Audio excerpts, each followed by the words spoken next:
Alors, on est de retour. On évoquait donc la journée de manifestation. On va annoncer le titre qui suit, puisque c'est ça quasiment dans le même ordre d'idée. La coalition dans une voie sans issue. C'est le ministre Gilbert Bawara qui l'a dit. Mais sans Fioclou, vous étiez dans un développement tout à l'heure. Oui, vous voyez, l'opposition, la CECATCHAD a refusé d'aller aux élections. Et les conséquences immédiates, laisse-moi parler, les conséquences immédiates, c'est que nous avons 3 élections à faire dans l'avenir. Nous avons les locales, la présidentielle et éventuellement les législatives de 2023. Et comme la coalition ne fait pas partie de la CENI, au niveau de ces 3 élections, elle n'aura aucune représentation lors de ces 3 élections. Et c'est la conséquence immédiate. On ne dit pas aujourd'hui qu'après les élections du 20 décembre, tout va se dérouler comme sur des roulettes. Le problème demeure. Peut-être les députés élus sauront comment faire les réformes pour que tout se fasse normalement. Donc, la coalition aujourd'hui deviendra une coalition ou bien une opposition extra-parlementaire. Alors, je voudrais peut-être, parce qu'on évoquait l'article 129 tout à l'heure du Code électoral. L'article dit « Quiconque par attroupement, clameur ou démonstration menaçante aura troublé les opérations d'une consultation électorale ou porté atteinte à l'exercice du droit électoral ou à la liberté de vote sera puni d'un emprisonnement de 6 mois à 2 ans et de l'interdiction du droit de voter et d'être éligible pendant 5 ans au moins et 10 ans au plus. » Article 129 du Code électoral. Le problème, on dit celui qui porte atteinte. Quand la coalition sort pour faire une campagne contre les élections, aura troublé les opérations. Mais est-ce que ça c'est troubler quelque chose? N'allez pas voter. Monsieur, il ne faut pas aller voter. Il a troublé quoi? La coalition a troublé quoi, disant à un monsieur dans la rue pour pas aller voter parce que les conditions ne sont pas réunies? Non, il n'a pas tabassé la personne, lui dire que si tu vas voter, on va encore te tabasser, ou bien si on te voit dans un bureau de vote. Je ne crois pas que la coalition ira dans un bureau de vote le jour J, aller prendre un individu, le tabasser. Qu'est-ce que vous entendez par nous empêcherons ces élections par tous les moyens? On n'a pas. Voilà. Il faut compléter la phrase. Pas tous les moyens légaux. Non, ça n'a pas été dit comme ça. Non, elle a dit. Elle a dit par tous les moyens. Et ça n'a pas été non, dit l'audio est encore toujours là. Elle a dit moyens légaux, c'est ça? Sur RFI. Oui, les moyens légaux. Aujourd'hui, c'est la marche. Ils sont à la marche. Bien sûr, la marche, c'est... Bon, l'opposition a quoi aujourd'hui? Elle n'a pas les armes. C'est la marche et l'exercice que confère la Constitution. Donc, par ces moyens, c'est la marche qui a fait que la CEDEAO est venue dans ce pays. Maintenant, quand le ministre Bawara dit que la coalition s'est engagée dans une voie sans issue. Non, le ministre Gilbert Bawara, il est dans son rôle en tant que membre de la majorité. Il est dans son rôle, il est en train de lancer des pics à la coalition. Quand aussi la coalition dit qu'on empêchera les élections par tous les moyens légaux, eux aussi ils sont dans leur rôle. En fait, la politique, c'est le rapport de force en réalité. Donc il faut créer quelque chose pour pouvoir se faire entendre. Aujourd'hui, c'est comme s'il n'y a rien devant la majorité. Vous savez, sans la sortie de Tchipia Tchadam, je crois qu'on aurait déjà fait les élections législatives dans ce pays. Ceux qui crieront à la fraude ont déjà crié. Ceux qui crieront que nous avons eu la plupart des députés aussi vont déjà crier. Mais j'aimerais rappeler au grand frère Foucault que l'opposition n'a pas refusé d'aller aux élections. Il faut que ça soit clair. L'opposition n'a pas refusé d'aller aux élections, mais l'opposition pose des conditions que avant que nous allions à ces élections, il faut ça. Non, monsieur Fioclou, l'opposition n'a pas refusé d'aller aux élections. La coalition dans une voie sans issue, ça veut dire que pour le ministre, la voie qu'a prise la coalition ne va mener à rien, c'est ça? Vous savez, le gouvernement, on a constaté que le gouvernement est représenté parce que hier, lors de son passage à RFI, il y a eu un titre qui s'est ajouté aux outils qu'on connaissait de Bawara, notamment le chef de délégation de négociation du gouvernement. Ça voudrait dire qu'il y a le gouvernement ou la majorité présidentielle a pris beaucoup de détermination, de courage de pouvoir organiser ces élections-là. Mais de l'autre côté, comme je le disais jusqu'au jour d'aujourd'hui, chacun est toujours sceptique sur l'avenir et puis l'issue. Surtout lorsqu'on se projette un peu sur les conséquences que nous avions vécues lors des débuts des manifestations au Togo. C'est ce qui fait peur aujourd'hui aux Togolais qui disent dans leur grande majorité que ces élections, s'ils advenaient à tenir, pourront aboutir à des jours un peu sombres pour le Togo. Mais, ceci étant dit, il faut reconnaître que, disons, l'intervention de Gilbert Bahara, c'est un écart de langage. C'est un écart de langage dans la mesure où nous sommes dans des périodes sensibles. Et c'est vrai que les gens ont voulu adopter une voie de ne pas participer à ces élections-là, certes, mais les négociations n'ont pas rompu. Parce que la CEDEAO étant toujours là, on ne sait pas ce qui adviendra les jours à venir. Depuis là, on n'a plus discuté. On n'a plus discuté, certes, mais le retour de Conakry. Tout à fait. Ça voudrait dire que quelque part, il y a eu des problèmes internes au niveau de la CEDEAO également, qui n'arrivent plus à pouvoir envoyer aussi bien les facilitateurs que le comité de suivi qui a été mis en place pour suivre ces élections-là. Donc moi, je pense que nous sommes dans des périodes sensibles et qu'il faudrait faire attention, mesurer tout ce que nous aurons à dire, comme cela nous a été dicté, nous les journalistes, même dans nos écrits aujourd'hui. Je pense qu'en période électorale, il faudrait mesurer ces mesures. Donc moi, je pense qu'il y a eu un peu du zèle, un écart de langage au niveau du ministre Bahara, et que prochainement, je pense qu'il devrait beaucoup mettre de l'eau dans son vin pour éviter que le pays ne puisse pas connaître d'autres lendemains, vu que ces écarts de langage-là n'arrangent personne. Mais ça, surtout, le ministre Bahara semble faire montre de beaucoup d'assurance, alors que ce soit l'Église ou tout le monde dit attention, le feu est au rouge, il faut s'arrêter. Non, vous savez, j'ai dit tantôt à mon frère à l'Oignon que la politique n'est pas une religion, où il faut croire au dogme. Et le seul élément qui est un peu dangereux dans la vie d'un homme, c'est de faire de la politique.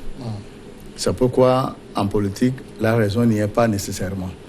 Qui fait la politique, on a un objectif pour la politique, et pour avoir cet objectif, il faut avoir les moyens. Et c'est un rapport de force, et ce que nous vivons aujourd'hui au Togo est clair. Monsieur Bahara est dans son rôle, et en tant que porte-parole, il transmet ce que le gouvernement est en train de faire. Mais est-ce qu'il ne doit pas chercher à jouer à l'apaisement, normalement?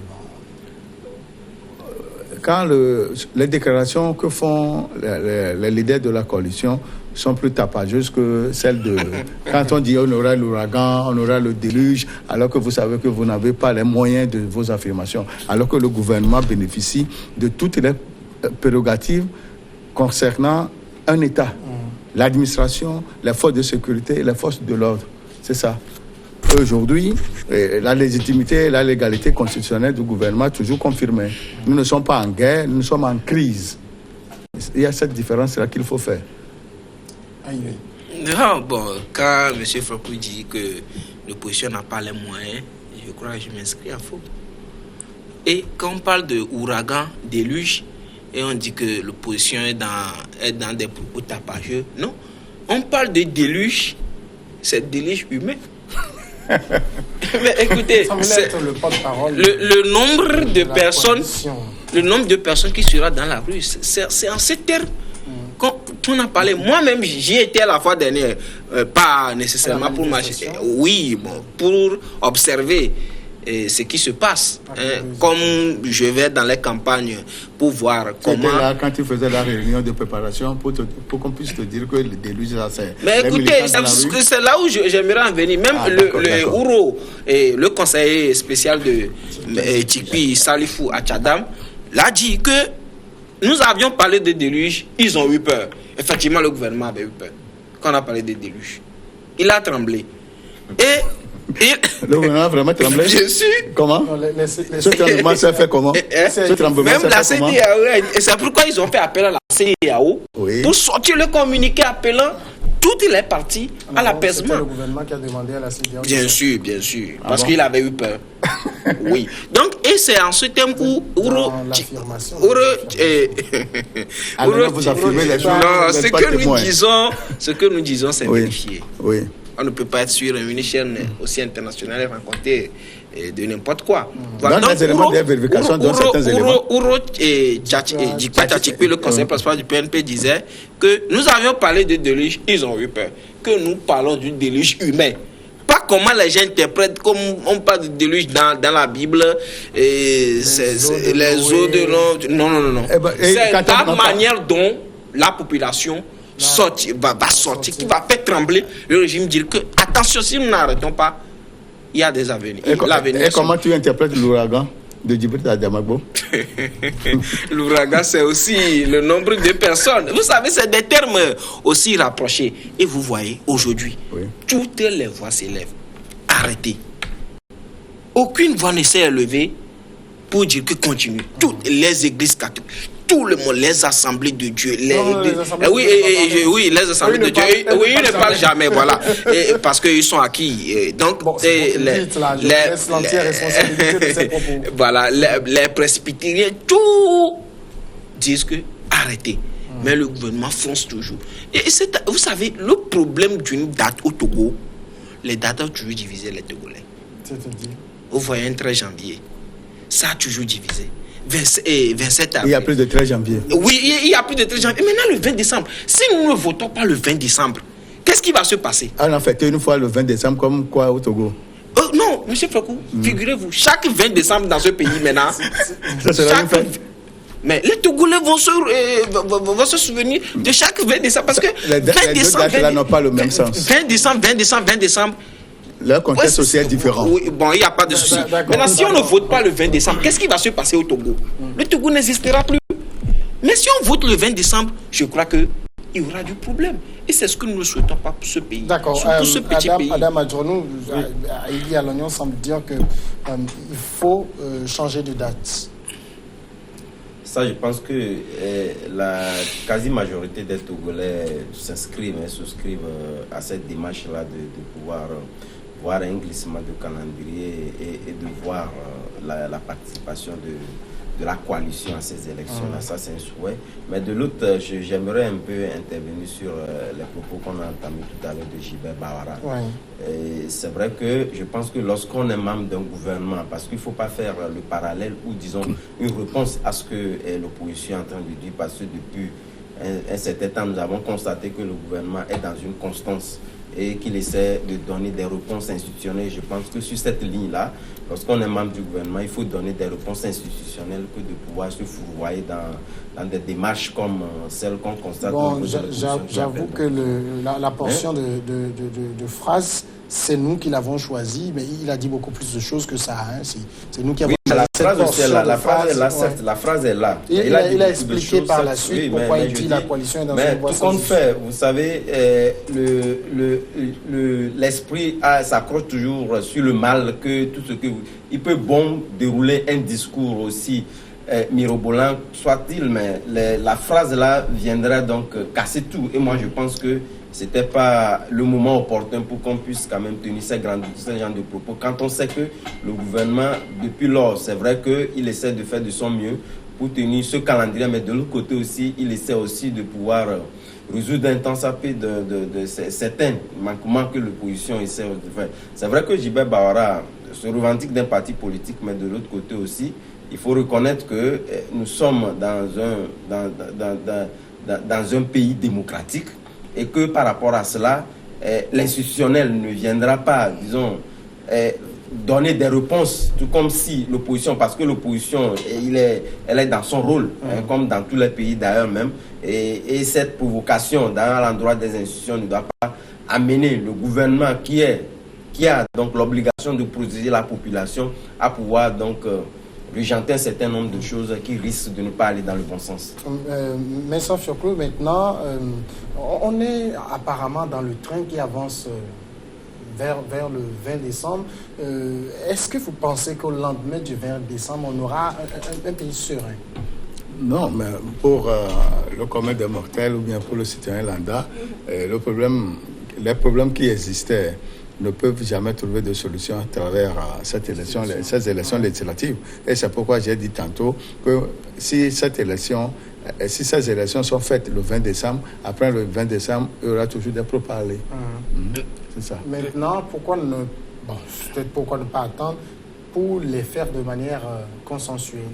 Oui, vous savez, il y a beaucoup de choses que... Parce que on oublie peut-être un aspect, ces élections sont intervenues, auraient dû déjà avoir lieu. Le contexte de crise a fait qu'elles ont été repoussées et maintenant tout semble cristallisé autour de ces élections. Oui, et c'est pourquoi je dis qu'il serait mieux que ce soit des élections consensuelles, mais compte tenu de certaines revendications qui vont faire que les délais légaux seront encore prolongés davantage, le gouvernement a pris sur lui de prendre ses responsabilités pour que les nouveaux députés puissent faire les réformes comme cela se doit. Ivy Alognon. Bon, vous savez... Est-ce que vous pensez d'abord que si, par exemple, on reporte en mars, avril, avec ce qu'on a eu là, où personne ne réussit jamais à s'entendre, on va reporter, on sera par exemple, je suppose, disons, on reporte au 10 mars, on sera le 10 mars et on dit ils ne se sont pas entendus. Non, ça ne peut jamais arriver.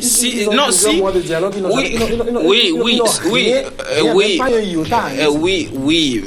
Bon, si aujourd'hui on repousse la date, c'est que le gouvernement est d'accord qu'il y a des choses qui seront faites. Il y a des choses qui seront faites, les réformes. La feuille de route l'a précisé. Il faut les réformes avant les élections. Mais aujourd'hui... Non, le ministre a dit que la feuille n'a jamais dit réforme avant les élections. On n'a jamais dit réforme. Mais nous avons lu tous la feuille de route. Oui. Nous l'avions tous lu. On a parlé des réformes avant les élections. Et même le gouvernement avait assuré qu'au 30 novembre, les réformes seront faites. Maintenant, vous savez, tout porte à croire. Aujourd'hui, c'est clair. Il faut conclure que le pouvoir a peur de la coalition. C'est pourquoi ils veulent tout faire pour les écarter. C'est pourquoi quand monsieur et le ministre J.B. Barra, lui, il menace. Bon, cette peur est arrivée quand en 2018, parce qu'en 2013, ils se sont affrontés. À toutes les élections, ils se sont affrontés. Oui, la peur sortie avec la part du lion. Oui, avec un découpage tronqué. La peur aujourd'hui est venue parce que quand ils voient la mobilisation, je vous ai parlé des millions. Vous revenez sur les millions. Oui, je vous ai parlé des millions, 3-4 millions. Tu as compté? 3-4 millions. Mais à travers le pays, je ne parle pas de Lomé. Lomé, c'est à 1 million. Bon, si on n'exagère pas. Il y a si on veut 1 million de marcheurs dans les rues de Lomé. Bien sûr. C'est bien. Et à Sokodo, il y a combien? Le ministre J.B. Baraka, lui, il ne fait que menacer. Donc aujourd'hui, c'est clair et net que si le pouvoir accepte confronter l'opposition, la C14, à une élection législative aujourd'hui, c'est clair que l'opposition aura la majorité. Donc ils veulent tout faire, user des moyens d'État, toutes les forces qui sont à leur disposition pour écarter la C14. Et c'est dans la logique dans laquelle nous sommes. On a posé la question au ministre J.B. Barra, savoir si un report quelconque peut être encore fait pour que l'opposition participe. Il a dit niet. Donc ils ont déjà un boulevard. Vous allez les voir sortir avec 78, 80 députés et faire les réformes à leur manière. Bon, mais c'est pas les réformes. L'essentiel, c'est pas les réformes. Il faut, dans un pays, il y a deux forces. Il y a l'opposition et le pouvoir. Lorsque les deux sont mis d'accord sur quelque chose, vous allez voir que le peuple, il y a l'apaisement. Oui, mais au même moment, en démocratie, ceux qui ont inventé la démocratie savent que le consensus est impossible. C'est pour ça qu'ils ont créé des élections pour départager. Oui, mais les élections, comment? Il faut organiser, il faut que les deux partis soient d'accord sur les conditions, au moins le minimum. Aujourd'hui, le minimum ici, c'est que au moins nous voulons assister au recensement. Nous voulons voir clair de comment les choses se passent. Il faut un nouveau président de la CENI. Je ne crois pas que... Tout ce que l'autre camp demande, le pouvoir doit accepter, c'est ça? Non, ce n'est pas ça. Mais il faut un consensus sur les choses. Non, il ne faut pas sourire. On t'a posé une question. Tout ce que l'opposition veut, c'est le pouvoir doit donner. Non, c'est comme aussi le pouvoir, tout ce qu'il veut. Ce n'est pas ce que l'opposition doit accepter. Par exemple, la date du 20, ce n'est pas que le pouvoir... C'est pas unique à fixer la date. C'est une date indicative. Et on a reçu le professeur Alpha Condé sur l'échelle. Il disait que ce n'est pas une fétiche... Les réformes ne sont pas faites aujourd'hui. Mais on veut aller aux élections. En date du 9 novembre, du retour de Conakry, a dit qu'il faut tout faire sans préjudice à la date du 20. Mais il faut que les réformes se fassent d'abord. Les réformes ne sont pas faites, on veut aller aux élections. Non, je voudrais, lui-même vient de dire tout à l'heure que... Tu as vu la mobilisation. Voilà, ce qui confirme ce que j'avais dit tantôt. Si vous avez les 3 millions, bien les 4 millions qui sont derrière vous, vous devez participer aux élections malgré ce découpage. Non. Vous allez gagner à plate couture. Non. Si nous votons et puis on nous vole. Vous n'avez pas des éléments dans la salle de vote, dans les bureaux de vote. Vous n'avez pas des éléments là-bas. Le problème n'est pas là. Tout se fait au niveau de la cellule. On va écouter Adama Trom. Oui, c'est vrai qu'aujourd'hui, la fracture entre les deux têtes d'affiche de la situation, de la crispation de la situation sociopolitique au Togo aujourd'hui tente à amorcer une voie réellement. Lorsqu'on dit c'est l'opposition, moi je pense que c'est une voie sans issue qui concerne un peu la classe politique dans son entièreté. Parce que aujourd'hui, cela n'est pas imputable seulement à l'opposition comme on peut dire. Parce que la quasi-majorité, comme je venais de le dire tantôt, et même les confessions religieuses et ceux qui sont rentrés dans la danse, et d'ailleurs même au niveau international où on essaie de faire des appels au report, je pense que ces appels-là devaient interpeller le gouvernement ou du moins la mouvance présidentielle pour qu'il puisse revoir sa copie. Parce qu'aujourd'hui, lorsque Ayivi étant donné en train d'évoquer la question de la peur, moi je pense que c'est du sensationnel. Aujourd'hui, il n'y a pas de peur. Lorsqu'on voit carrément au niveau du terrain, les outils sont mis en place par UNIR et je ne crois pas qu'aujourd'hui UNIR peut avoir peur d'affronter un parti politique que ce soit. Mais seulement aujourd'hui, la quasi-majorité des Togolais, ou du moins ceux qui sont les observateurs les plus avérés de notre crise au Togo, tentent à dire que si et jamais, lorsque nous voyons les appels, les incendiaires qui sont évoqués de par-ci par-là, ça prouve que les lendemains ne sont pas aussi sereins pour le Togo, comme on peut aussi le constater. Parce que je l'ai dit tantôt, nous avons des repères liés à la vie sociopolitique au Togo. Parce que d'abord, lorsque nous prenons la date du 19 août, nous avons vu tout ce que les Togolais ont enduré avant que cela ne connaisse un nivellement. Puisque la population togolaise n'a même pas encore fini de payer la facture de tous ces troubles-là. Et si aujourd'hui, on a tendance à pouvoir aller à des élections où, disons, les poids lourds de l'opposition ne participent pas, on se dit que demain, de quoi sera fait demain. Pas obligatoire aussi. Donc, on est d'accord que c'est un choix. Mais aujourd'hui, si je donne l'exemple de la Côte d'Ivoire, le FPI, depuis que Laurent Gbagbo est à la haie, a boycotté systématiquement les élections. Toutes les élections qui ont eu. Mais tout à fait. Mais aujourd'hui, je pense que les deux se sont mis comme étant les protagonistes de la crise et sont eux. D'ailleurs, même ce qui a conduit à l'éviction de l'UFC, même à la CENI. Donc, ça voudrait dire que c'est les deux interlocuteurs qui sont les parties prenantes donc, de la crise togolaise. Mais par rapport à cela, l'élection n'est pas organisée pour X ou Y. Non, on est d'accord. Parce qu'il ne faut pas. Oui, je pense qu'aujourd'hui, les débats ne doivent pas s'orienter seulement à la C14 parce qu'au Togo, nous avons presque 120 partis politiques.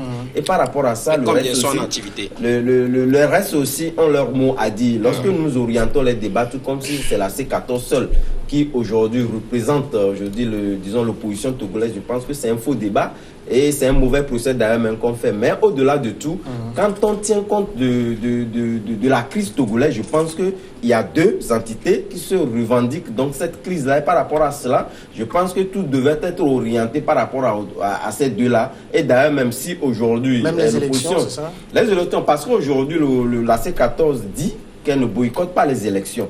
Parce qu'on l'a entendu après, elle a intervenu, elle a bien dit qu'elle ne boycotte pas les élections. Ça voudrait dire que quelque part, il y a des problèmes. Et lorsqu'il y a des problèmes, je pense qu'il faut trouver des solutions. Mais lorsque les gens sont réticents à pouvoir donc résoudre des problèmes, et que chaque fois, c'est là aussi le procès qu'on fait aujourd'hui à l'opposition. Lorsqu'on tente de résoudre des problèmes et qu'il y a des ressurgents d'autres problèmes, donc on a tendance à dire que réellement, on veut donc stagner la situation pour qu'on ne puisse pas sortir donc de cette crise-là. Donc ça fait qu'aujourd'hui, quelque part, si l'opposition a un pan du sujet le concernant, mais le pouvoir aussi a des raisons probantes qui le poussent quand même à tenir cette date, étant donné que le gouvernement togolais, parce qu'il y a eu une crise où le gouvernement togolais est intervenu, a tenu à des dates indicatives que les gens ont respectées, même si ce n'est pas réellement le cas. Donc il faudrait quand même qu'ils puissent respecter la feuille de route de la CEDEAO. D'accord. Donc je pense que c'est sur ce point-là. J'aimerais, si Adam Dironou dit qu'il y a plus de 100 partis politiques, combien 120 lui-même, il couvre combien les activités des partis politiques, combien de ces partis-là l'invitent pour couvrir ces activités, combien font des activités. Un parti politique, ce n'est pas le nom. Il faut les activités sur le terrain, il faut former les militants. Aujourd'hui, avec la C14 et les centristes, c'est seulement les partis là qui animent la vie sociopolitique du pays. Moi, je ne connais même les centristes. Même ces camps là, moi, je ne connais même pas. Il y a que ces partis là. Donc, il n'en demeure pas moins qu'il y en a plus de 100. Comme il connaît.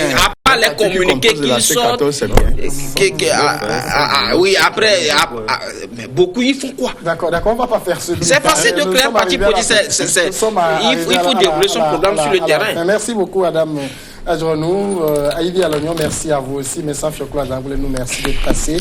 C'est la fin pour aujourd'hui et pour cette semaine. Je vous retrouve demain dans Le Monde en 7. On se retrouve lundi.